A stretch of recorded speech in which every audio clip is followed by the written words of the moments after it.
Shri Sean, Exalogic solution കമ്പനിയുമായി ബന്ധമില്ലെന്നാണ് ദുബായിലെ company വിശദീകരണം നൽകിയിരിക്കുന്നത്. എക്സാലോജിക് കൺസൾട്ടിംഗ് കമ്പനിയാണ് ഇത്തരത്തിലുള്ള വിശദീകരണവുമായി രംഗത്തെത്തിയത്. എങ്ങനെ കാണുന്നു? ആ കമ്പനിയുടെ അക്കൗണ്ട് ആണെന്ന് ഞാൻ പറഞ്ഞിട്ടില്ലല്ലോ.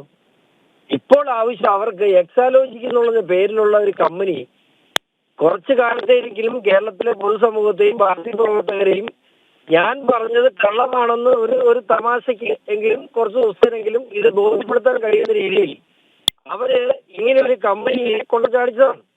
ഈ കമ്പനി അവിടെ മാത്രമല്ല, UK-യിലും ദുബായിലും ബാംഗ്ലൂരും ഒക്കെ ശാഖയുള്ള കൺസൾട്ടിംഗ് കമ്പനിയാണ്. ഇത് ഇല്ലെന്ന് ഞാൻ പറഞ്ഞിട്ടില്ല.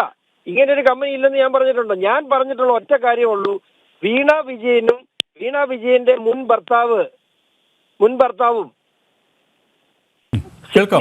ആയിട്ടുള്ള എക്സാലോജിക്കിന്റെ പേരിലുള്ള ഒരു account Abu Dhabi commercial ബാങ്കിലുണ്ട്.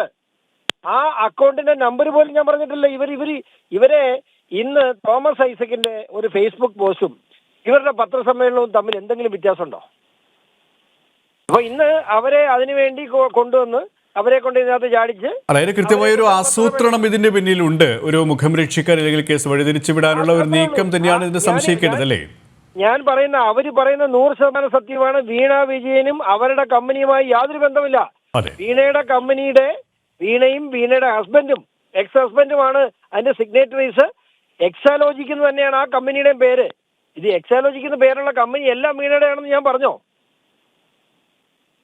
Abu Dhabi commercial ബാങ്കിൽ അക്കൗണ്ടുള്ള എക്സാലോജിക് കമ്പനിയിൽ വീണ വിജയനും വീണ വിജയന്റെ ഭർത്താവും എക്സ് ഹസ്ബൻഡും